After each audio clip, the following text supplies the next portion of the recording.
وطن چون با منی مادر عزیز است، وطن مانند و با مادر عزیز است. مکن سنگی وطن را پیش پایی، که چون بالین بزیری سر عزیز است. مکن سنگی وطن را پیش پایی، که چون بالین بزیری سر عزیز است. وطن جان وطن جان وطن جانم وطن جان وطن جان وطن جان وطن جانم وطن جان.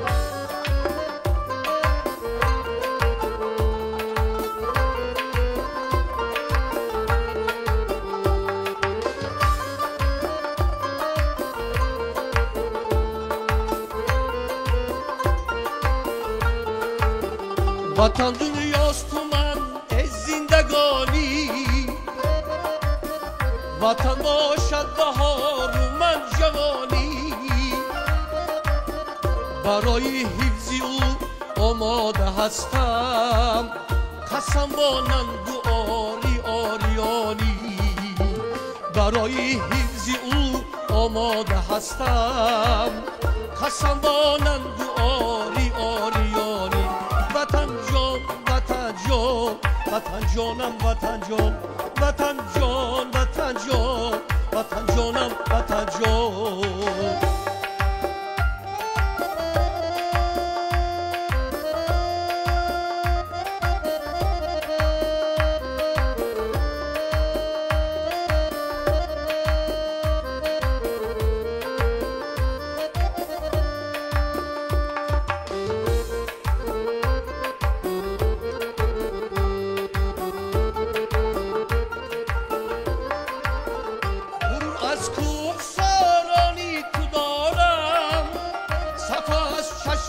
سارانی تو دارم،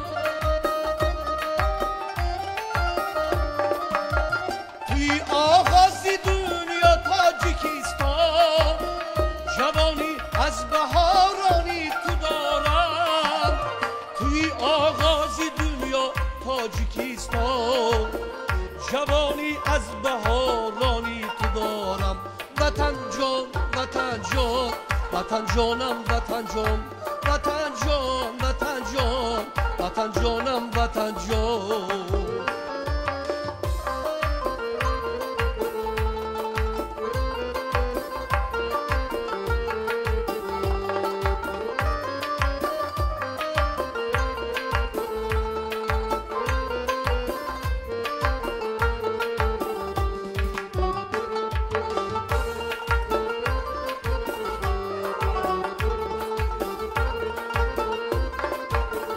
جهان در جستنی تاب و تبیسون، زی خورشید و ماهی روز و شبی سون. جهان در جستنی تاب و تبیسون، زی خورشید و ماهی روز و شبی سون. تو هستی ای وطن ای تاجیکستان، برای اهل دنیا مکتبی سون. تو هستی ای وطن ای تاجیکستان، برای اهل دنیا مکتبی سون. وطن جان وطن جان وطن جانم وطن جان وطن جان وطن جان وطن جانم وطن جان وطن جانم وطن جان وطن جانم وطن جان. درود عرض میکنیم دوستان عزیز و ارجمند. برنامه فضا است و مهمانان امروزه برنامه ما عضو اتفاق نویسندگان تاجیکستان، شاعر جوان بزرگمهر تاج‌الدین و همچنین آوازخوان محبوب کشور ارکین اودینایف تشریف آوردند که من حضور ایشان را به برنامه خیر مقدم میگویم و امروز تصمیم گرفتیم که یک برنامه شیر و شکر پیشنهاد بیننده گردانیم، چون شاعر با آوازخوان آمده که در نتیجه همکاری همدیگر سرودهای خیلی زیبا آفریدند. خوش آمدید به برنامه. تشکر زیاد. واقعا ترانه زیبا بود از دو بیتی های شما و تا جایی که منقدان شعر و عموما آن نفرانی که در ساحه ادبیات هستند میگویند شما بیشتر دست قوی در نوشتن دو بیتی ها دارید. تا چه اندازه به این حرف راضی هستید؟ درود به شما، به تماشابینان عزیز تلویزیون سفینه. تشکر برای دعوت. شبکه سفینه همچون منبری بلندترین انعکاسگری حیات فرهنگی کشور همه روزه سهم روزافزون دارد و ما از این جهت منت داریم. در ژانرهای معمولی غزل، دو بیتی، روبایی، چهار پاره، بیت، قطعه و مانند اینها اساساً نوشته های من در 3 مجموعه گرد آمدند و در هر مجموعه دست کم 100-150 دو بیتی هم هست. یعنی بیشتر دو بیتی می‌نویسید و شاید از اون باشد که خودم دو بیتی های زیاد از دفتری ریزه‌بارانی استاد لایق از یاد میدانم، از بابا طاهر اوریان، از محمد اقبال لاهوری، از گل رخسار و دیگران. در دو بیتی ساده بیانی، روشن بیانی، موجز بیانی مهم است. خاصتا در زمانی ما که مردم بیشتر چیز کوتاه را دوست دارن که بخوانند. بله، هیچ نه بیت آخر، بیت مقطع باید سخن داشته باشد که یک نوی در آن باشد، حرف شاعرانه باشد. بله. و دو بیتی در ایجادیات هر شاعر هست، کم یا زیاد. ولی در کتابی که نوار جوانی بله. و بیننده عزیز، این رونمای کتاب نوار جوانی نیز هست این برنامه، چون این کتاب به تازگی روی نشر آمده و یادآور میشم که بزرگمهر تاج‌الدین چند روز قبل در اتفاق نویسندگان تاجیکستان شب ایجادی نیز داشت. خب بفرمایید. تشکر. راجع به دو بیتی میگفتیم. با فرق از دیگر کتاب ها، در کتاب نوار جوانی دو بیتی و روبایی نسبتاً کمتر است. غزل زیادتر است. بله، غزل زیادتر است، 4 پاره زیادتر است. نزدیک 100 صفحه این کتاب را غزل تشکیل می‌دهد در موضوع‌های گوناگون، اکثراً در موضوع‌های اجتماعی است. بله. وطن، مادر و دیگر موضوع‌ها. شاید از اون باشد که دو بیتی خاطرماندترین ژانر است، مانند روبایی، مانند قطعه، مانند بیت. و یک خصوصیت دیگری دو بیتی در این است که مشهورترین آن، معمولترین آن به حکم فولکلور در آمده است. بعضی از دو بیتی های استاد لایق را همه میداند، از یاد میداند و شاید نداند که از استاد لایق است. مانند از بابا طاهر اوریان نیز میگونه شده است. برای مثال از استاد لایق خزانریز و خزانریز و خزانریز، چرا عمری جوانی بگذرد تیز، چرا آدم نداند قیمت عمر، چرا ناچیز گردد از پی چیز. و همین یک نمونه روشن دو بیتی است، با تمام معنا در ژانر دو بیتی جوابگو است. و گاهی شاید همین گونه باشد که خود احساس شاعر مثلا وادار کند که به دو بیتی رو بیاره، چون گاهی احساسایی است که در دو بیتی جا می شود. بله این گونه هم هست. اساسا وقتی دو بیتی میگوید شاعر، من فکر میکنم همون معنی، همون یک مضمون و معنای کم، یک سخنی که کوتاه است، موجز است اما نشان رس است به میان میآید، بعد آن را در قالب دو بیتی می‌درآورد، چون در همین چهارچوبه سخن تمام می‌شود و نمی‌شود آن را دوام داد. مثلا همین دو بیتی که اینها ترانه‌اش رو ارکین ادینیف پیشنهاد کردن، مثلا در باره وطن دو بیتی اول که تصویر خیلی جالب بود، حتی سنگ وطن رو باید پیش پا زد که مثلا همیشه بالین است و همین گونه تصویرهای عجیب و حالتهای غیر عادی در دو بیتی زیاد هستند که خیلی تاثیرناک هستند و وقتی که میخونی زود انسان اون رو حفظ میکنه، زود مثلا مضمون و محتوای اون در ذهن کس جا میشود. شاید یکی از همین مؤثر بودن این دو بیتی ها در همین است.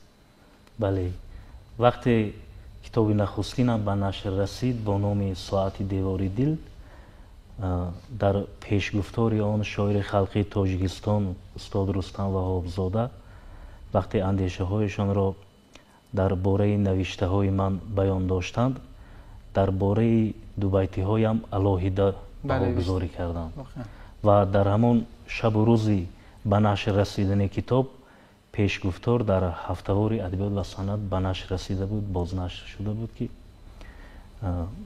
هم با خودی دیگر ادیبان استادان به همه پسند آمده بود. بله، خب تشکر زیاد. همکاری شما با ارکین ادینیف چگونه جریان میگیرد؟ تو میدونم بیشتری از همین شعرهای شما رو ارکین ادینیف آهنگ میبندن. سلام و درود به همه بینندگان تلویزیونی سفینه برنامه فضا. وقتی که ما با بزرگمهر تاج‌الدین شنا شدیم در صفحه فیسبوک، بیشتر غزلیات‌های جمشید محکمپور رو من می‌سراییدم، غزل‌های استاد غزل‌های کوزادی فتح‌الله رو می‌سراییدم، سینای ابوعلی رو می‌سراییدم. بعد یک روز شد که شوخی‌آمیز بزرگمهر تاج‌الدین گفتن که فقط همین شما سرودای همین بهمنی خوندن میگه دیگه ما سرودای منو نمیخونی. ایراد میگرفت نه؟ بله ایراد میگرفتن. بعد من گفتم که بزرگمهر جان شما غزل‌هایتون گفتم من یکونجا ندیدم، پارت یک بار فیسونت بینم میخونیم. بعد با کتابی استاد شنا شدیم، دلی آینه بند کتابی نوام رو دادن. بعد روزی که محفل داشتن سه سرودشون رو همونجا خوندم. بزرگمهر جان معقول شد، دوامش که خدا میدونه چی میشه. ولی خوب از وقتی که شاعر به واسطه با آوازخوان همکاری میکنه، بعضی مثلا آوازخوان‌ها هستند که اگه چی علاوه میکنن و که مثلا هنگامی اجرا کردن من خودم فقط علاوه کردم تمام. درست است. وقتی بعضی حالت‌ها هستند که هنگامی اجرا کردن یک شعر بعضی کلمه‌ها در آهنگ جور نمیآید، اجرا کردنش و که سرودنش سخت‌تر میآید، مجبور میشود که باید اون رو عوض کنی. همین گونه حالت‌ها نیز هست. شاید که شما نقرات گفته یک گپ هست، نقرات باید که به همین خاطر شما نقرات باشد. من دیدم که دو بیتی که بود، از دو بیتی که بود با من گفتم وطن جان وطن جان وطن جانم وطن جان. شعری من شعری بزرگمهر تاج‌الدین میکنم، شعری هر دویتون شدی. خب تشکر زیاد. و باز چی ترانه آوردید؟ یک ترانه مادر از بزرگمهر تاج‌الدین بهری مخلصی عزیز. این هم در قالب دو بیتی است. همین ترانه مادر در ژانر غزل است، چون در وصف مدرن شما دو بیتی زیاد دارید. من چند دو بیتی شما رو خواندم. خب بفرمایید. مرحبا.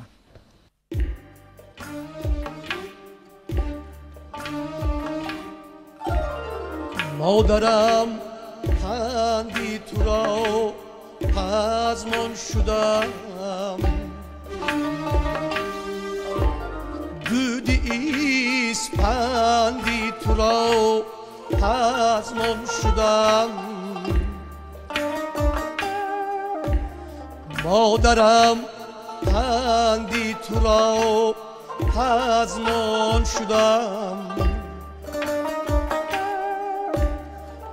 دودی اسپندی تو را پزمان شدم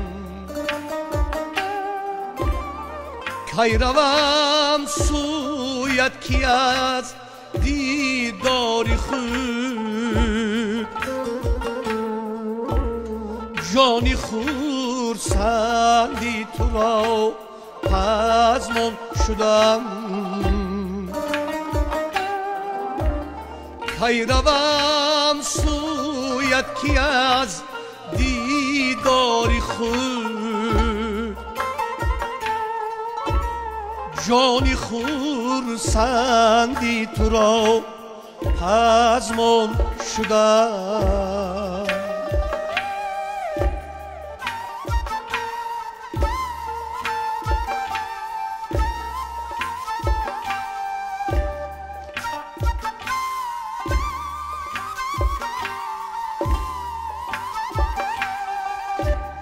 دستی پر زهری جدایی شد دراز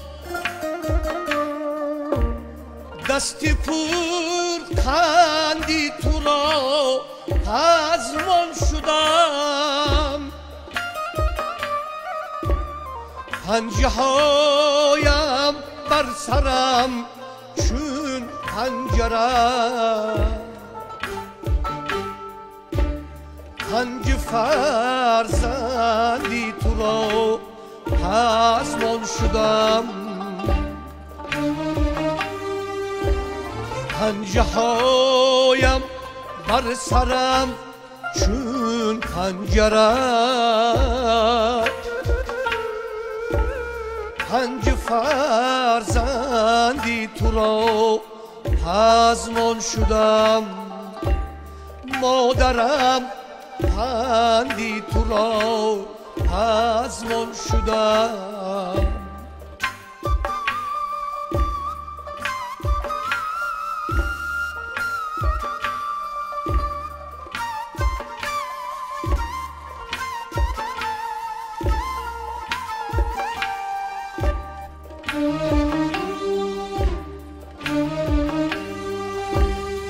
مرگ سوی من بیزد بس زهر خند بس شکر خندی تو را پزمان شدم خسته گشتم خسته از باری گناه مادرم پندی تو را پزمان شدم خسته گشتم خسته از باری گناه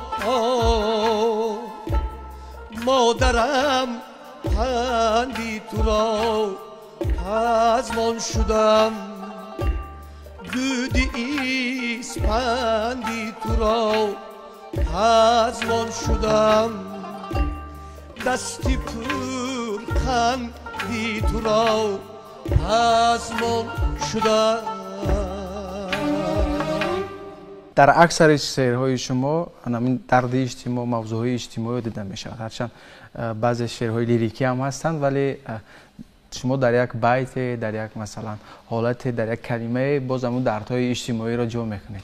خب تا چه اندازه میخواهید که بیشتر همین موضوع رو پیگیری کنید؟ چرا بیشتر میخواهید که شعر اجتماع داشته باشه؟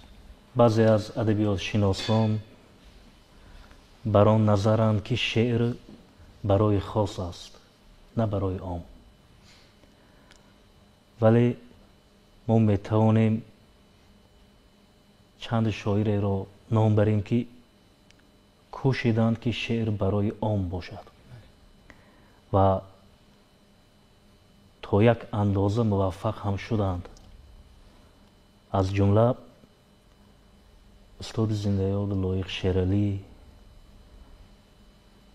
استاد بازار صابر،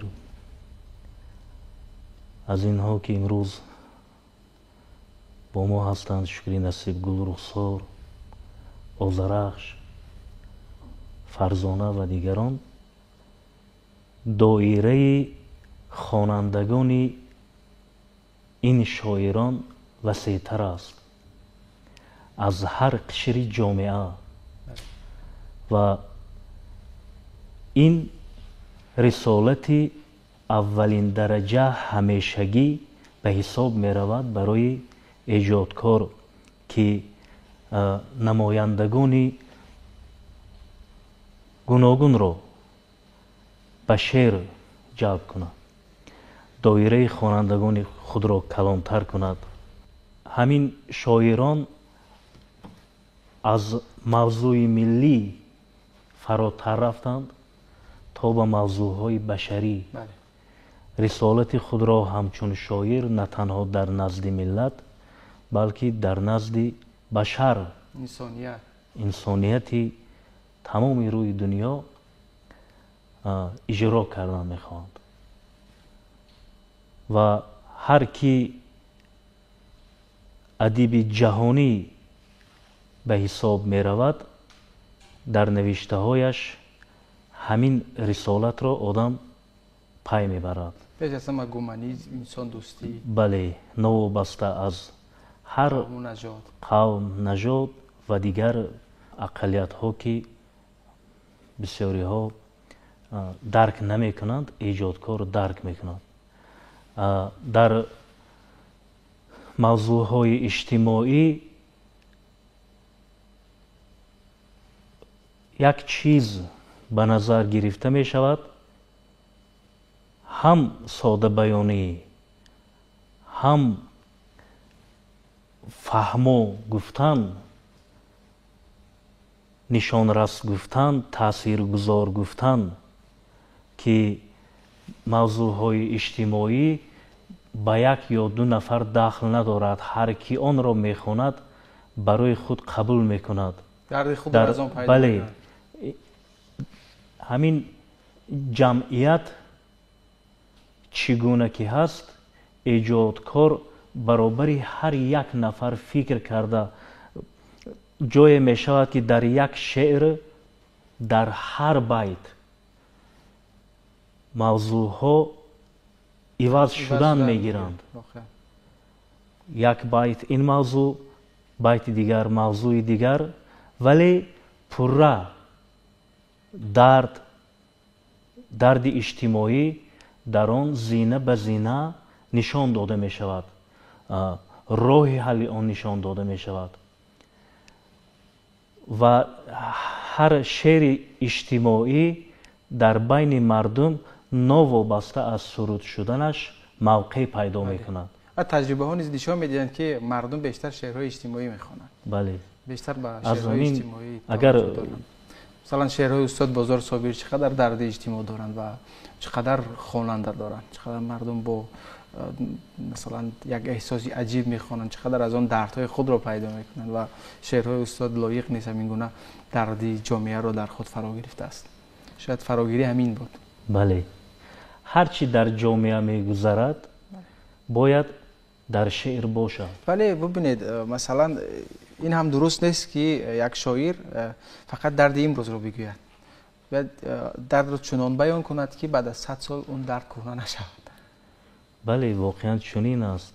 баъд аз 100 сол он шеърро бихонанд дубора. дар ин ҳол вазифаи шоир бо як гуфтан тамом намешавад. бояд дардро бо забони шеър, дар қолаби шеър зебо бигӯяд. чун яке аз паҳлӯҳои шеър зебо гуфта тавонистан аст, суфта кардани сухан аст. ва ҳамин ки аз замони шоирони классик 4 сабкро дар шеър ҷудо кардаанд: сабки хуросонӣ, сабки ироқӣ, сабки ҳиндӣ ва сабки бозгашти адабӣ. сабки хуросонӣ аз устоди Рӯдакӣ оғоз меёбад, ҳамон сабке ки барои ҳама фаҳмо аст. ба таври дигар онро саҳли мумтанеъ мегӯянд, ба ин маъне ки осонфаҳми душворнавис. ҳар қадаре ки осон фаҳмида мешавад аз ҷониби хонанда, ҳамон қадар ایجاد کردنش برای شاعر مشکل تر است. ببینید که در زمان خود حتی مثلا اگر به شعرهای اجتماعی حافظ اگر نظر افکنیم درد امروز است. مثلا هر گاهی که میخونیم میگه درد امروز است. مثلا میگه که بیا تا گل برافشانیم و ما در ساغر اندازیم، فلک را سقف بشکافیم و طرح نو در اندازیم. این در همه دور و زمان اگر این رو بخونیم میگه شعر امروز است. یعنی ببینید که چقدر مهارت و چقدر انمون هنری شاعر باعث آن گردیده است که بعد از 10 عصر شعر کهنه نمی شود. و خیلی فکر میکنم که رسالت هر نویسنده، هر شاعر، هر ایجادکار همین است که برای عصرها بگوید، برای امروز نه، برای آینده ها، برای 100 ساله های بعد، برای مثلا 1000 ساله های بعد بگوید که ماندگار شود شعر، سخن ماندگار شود. و فکر میکنم رسالت اصلی همین است. چیزی برای ما میخونید؟ برقی روغن نور باشد ره به ره پیدای وخش، گشت از این دم عیان فردای وخش، میدمد صبحی نو از دریای وخش، بعد از این در تاجیکستان شام نیست. ملت نورانی و نورآفرین، بی نیاز از ماهتاب و اختریم، در جهان نور عمر رهبریم، بعد از این در تاجیکستان شام نیست. بس که ما را رسم و راهی دیگر است، تا به دوری ها نگاهی دیگر است، خاک ما را مهر و ماهی دیگر است، بعد از این در تاجیکستان شام نیست. گشت نیمی عمر صرفی روشنی، تا چنین باری برفی روشنی، تا ز دل گفتیم حرفی روشنی، بعد از این در تاجیکستان شام نیست. خانه نوری اهورای وطن، تو یگانه گنج پیدای وطن، بی دو دنیا هم تو دنیای وطن، بعد از این در تاجیکستان شام نیست. این نوشته برداشته هست از سفری که به روغن با دیگر ایجادکاران داشتیم. ما تمامی جای این انشاءات بزرگی عصر را دیدن کردیم، از نزدیک با کارگران و عظمت عجیب بله با کارمندان روغن صحبت ها داشتیم. رهبریت روغن هم با نوارها هم از نزدیک ما را با رفتی کار در این ساختمان بزرگی زمان آشنا گردانیدند. بله تشکر. و واقعا شعر خیلی زیبا است. تشکر. و همین گونه در وصف وطن شعرهای زیبا نیز دارید. یک نوشته در 30 سالگی جشن اجلاسیه 16 شورای عالی جمهوری تاجیکستان روی کاغذ آمده بود. ز دوری ها هدایت مولوی داشت، به دیوانی کبیری پهلوی داشت. بیا تا قدر یکدیگر بدانیم، که تا ناگه ز یکدیگر نمانیم. غرور خسته جان از خاک برخیست، چو کهساران به عرش پاک برخیست. زرافشان را بدخشان کرد آغوش، بدخشان را زرافشان کرد آغوش. صدای دست ها با هم برآمد، ز دل آهی پسین با غم برآمد. به دستش ارمغان دوران تاجیک، برای تاجیکستان جان تاجیک. قدم جای کمال از ماست راضی، روانی پاکش از بالاست راضی. دوشنبه را جوانی بخاراست، در او 100 زندگانی بخاراست. دوشنبه شهر شاعر شهرش عاشق، دوشنبه شهر شاعر شهر عاشق. دوشنبه شهر بازار است و لایق، به سرسبزی رسیدم تا بهارش، به گردون قد کشیدم چون چنارش. دوشنبه دور اگر باشد درودم، دوشنبه سور اگر باشد سرودم. غزلها رودکی وار است اکنون، زی بزم وصل هر لیلا و مجنون، برو داغ دل ما ماهتاب است، به دل سوز دل ما آفتاب است. مبارک باد ما را عهد مایی، تو را از تو مرا از من جدایی. تشکر زیاد، خسته نباشید. بازم به سرود موسیقی برمیگردیم. ارکین جون، شما باز چی ترانه را پیشنهاد میکنید؟ چورپوره هست در با نام دو چشم تو در اجرات بزرگمهر تاج‌الدین. شما آهنگ بستید. بله. خب مرحمت بفرمایید.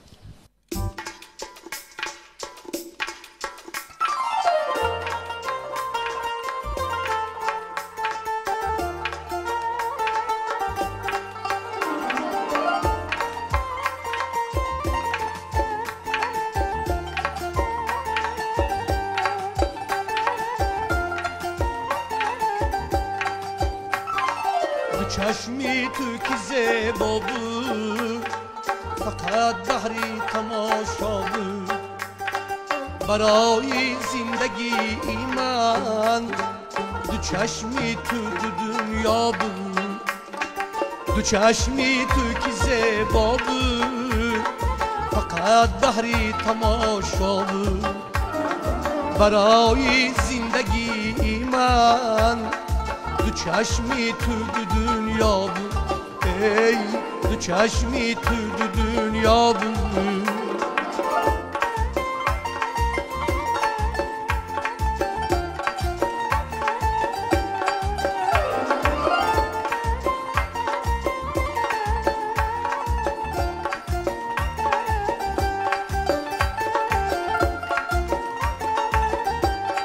با چشمی تو دیگر بودم، صدف بودم گوهر بودم. با چشمی تو دیگر بودم، صدف بودم گوهر بودم. به مثلی حضرتی مانی به لب پیکی سحر بودم.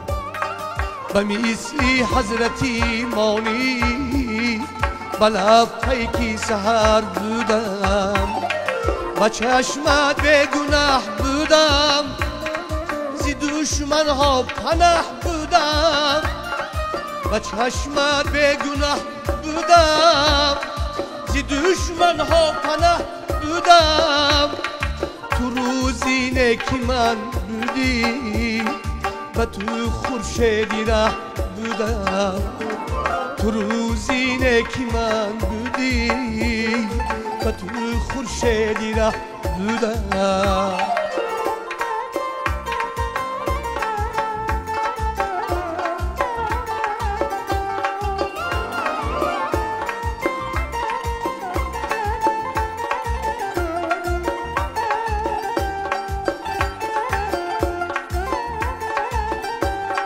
زی چشمی تو نهان اکنون، و چشمی من عیان اکنون. زی چشمی تو نهان اکنون، و چشمی غم عیان اکنون. جوانی های من پیریست، بهاری من خزان اکنون. جوانی های من پیریست، بهاری من خزان اکنون. دو چشمی تو که زیبا بود، فقط بحری تماشا بود. برای زندگی من دو چشمی تو دنیا بود. دو چشمی تو دنیا بود. ای دو چشمی تو دنیا بود.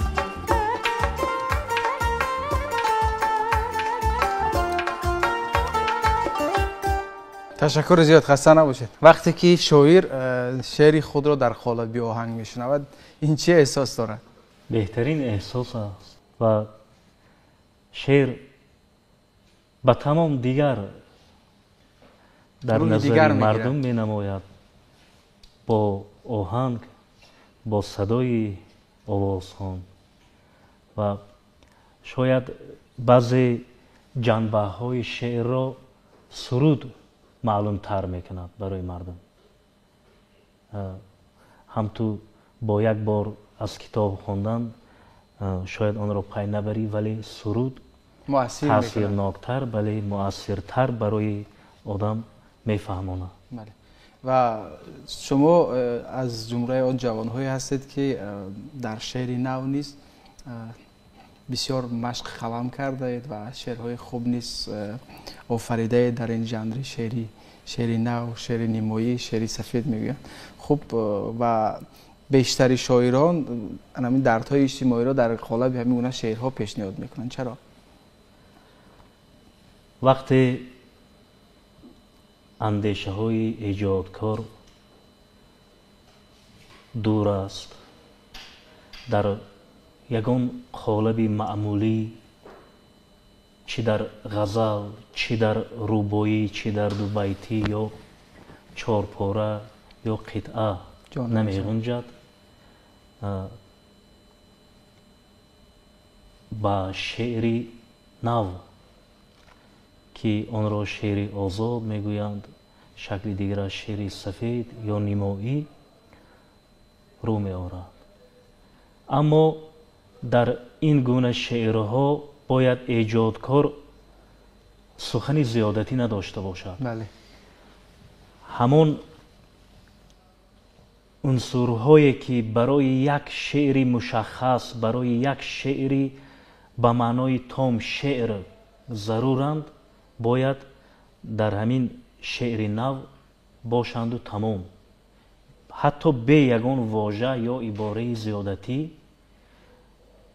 эҷодкор бояд ин шеърро оғоз кунад, давом диҳад ва ба охир расонад. вале вазн аз он гум намешавад ва баъзе ҳамун шеърҳои минимоӣ қофия низ доранд. бале, яъне аз ин қоидаҳо берун намешавӣ. гоҳо мешавад ки дар баъзе байтҳо ё бандҳои шеъри нимоӣ ба таври табиӣ қофия пайдо мешавад ҳангоми навишт. вале албатта вазн ҳам ба риоя гирифта мешавад, ҳарчанд ки мисраъҳо дарозу кӯтоҳанд, якмаром намераванд, аммо вазни арӯз ҳаст. дар шеъри сафед бошад, на вазн ба инобат гирифта мешавад, на қофия, на чизи дигар, аммо як мусиқӣ, як равоние ки танҳо хоси шеър аст, дар он ба назар гирифта мешавад. шеъри нимоӣ ки онро бо номҳои шеъри озод ё шеъри нав мешиносанд, дар адабиёти эрон аз нимоюшич оғоз меёбад ки сохтори онро дар эрон нимоюшич рӯи кор оварда буд. дар тоҷикистон устод айнӣ пеш аз нимо, устод айнӣ пеш аз нимоюшич, ҳатто 5 сол пеш ҳамон марши ҳурриятро дар қолаби ҳамин шеъре ки имрӯз озод мегӯянд ё нимоӣ мегӯянд эҷод карда буд. инро бисёриҳо намедонанд. онҳое ки ба пажӯҳиши жанрҳои шеър машғуланд, таҳаввули шеърро мегӯянд, медонанд, дар мақолаҳояшон ҳаст, вале ҳама намедонанд. барои мо ин шеър аз устод айнӣ оғоз меёбад, пеш аз нимоюшич ё шеърҳои дигарон. масалан устод лоҳутӣ ин барҷастагӣ эҳсос мешавад, бале, хосатан вақте ки ба тоҷикистон омада. чун ҳаёте ки устод абулқосим лоҳутӣ аз сар гузаронида буд, ҳам дар эрон, ҳам дар иттиҳоди шӯравӣ, барои ӯ ҳам ба ин намуди шеър гузаштан зарур буд, ҳукми табиӣ буд, чун ӯ ҳам наметавонист ки ҳама чизе ки дар дил дорад ё аз сар гузаронидааст дар ғазал бигӯяд. дар баъдан аз замони шӯравӣ агар то имрӯз ба инобат гирем, устодон мӯмин қаноат, лоиқ шералӣ, бозор собир, гулрухсор, баъдтар камол насрулло, гулназар килдӣ و دیگران گفتن شعر را با این ژانر ادامه دادند و وقتی بعضی آهنگسازان بهانه پیش می‌آورند که بعضی از ژانرهای شعر را به آهنگ درآوردن غیر امکان است یا مشکل است، باز سرودهایی که در این ژانر روی کار آمدن رد میکنند. از جمله الا شاداب ساحل ها، این در قالب شعر نو است ولی یک مهارت آهنگسازی است بسیار هم خاطرمان را در خود گرفته است. بله واقعا می شود از همین شعر سفید از همین قالب برای ما چیزی پیشنهاد کنید؟ شما در همین گونه شعرهایتان بیشتر مثلا یک چند شعرهای دارید که در شبکه‌های اجتماعی خیلی مشهور هستند و مثلا وصف فیسبوک میکنند و یا همون گفت و شنیدهای فیسبوکی و عموما همون رد و بدل ها عشق و عاشقی که در فیسبوک میشود بیان ساخته. فصلی دیگر تو از بهار سبزتر، تو فصل پنجمی، زی 4 فصل گذشتم و تو را بیافتم. همیشه فصلی سبز و زرد و گرم و سرد هست، تو فصل دیگری، تو فصل فصلهایمی، تو اصل فصلهایمی، تو وصل فصلهایمی. تو یک حقیقتی که در فسانه هاست مثل تو، که در خیال و خواب و آرزوست مثل تو. تو آمدی به جای غم، به جای درد، به جای بیکسی، به وقتی خویش آمدی.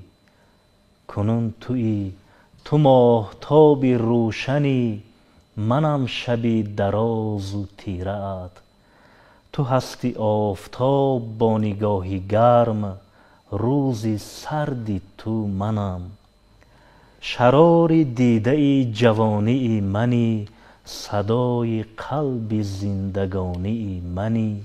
به نام، به خندت، به هر نگاه، به مهربانیت، به جانفشانیت، به حسن آسمانیت، تو معنی نوشته هایمی.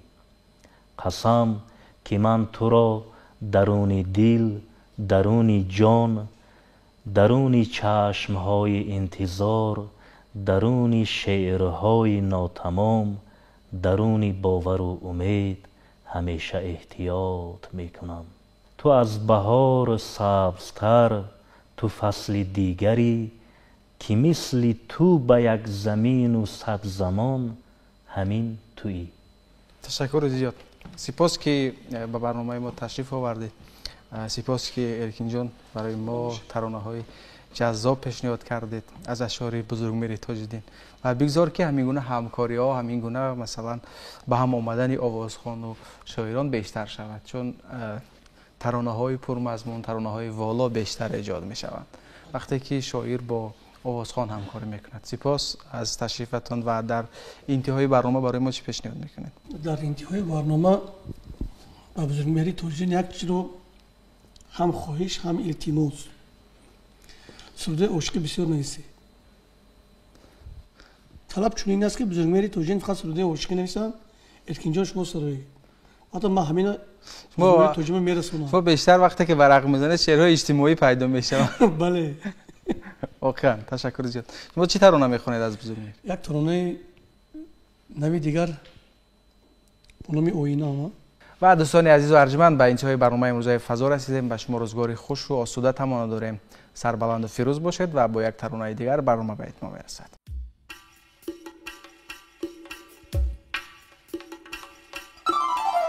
پیش حسنی تو چی میگویم اگر آینم، حسن در حسن هستی و آینه در آینم. پیش حسنی تو چی میگویم اگر آینه ام حسن در حسن هستی و آینه در آینم از شکست و رخت آگه نیست مثلی من کسی بیشکنم ریزم به پایت هر قدر آینم از شکست و رخت آگه نیست مثلی من کسی بیشکنم ریزم به پایت هر قدر آینه ام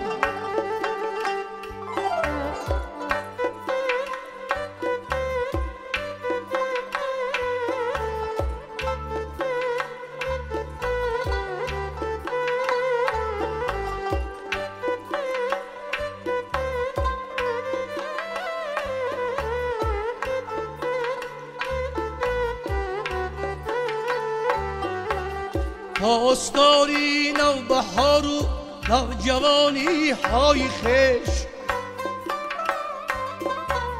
در دو چشمم یک توی با دو گوهر آینه ام صبح رویت را ببین و شام مویت را ببین من بر روی و موی تو شام و سحر آینه ام صبح رویت را ببین و شام مویت را ببین من بر روی و موی تو شام و سحر آینه ام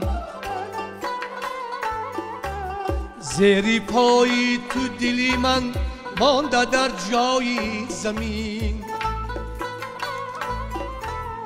از بلندی ای غروری خود نگر آینه ام کوچه ای شهری مرا پر کن ز عطری خویشتن عالمی حسنی تو را ای رهگذر آینه ام کوچه ای شهری مرا پر کن ز عطری خویشتن عالمی حسنی تو را ای رهگذر آینم پیش حسنی تو چی میگویم اگر آینم حسن در حسن هستی و آینه در آینه ام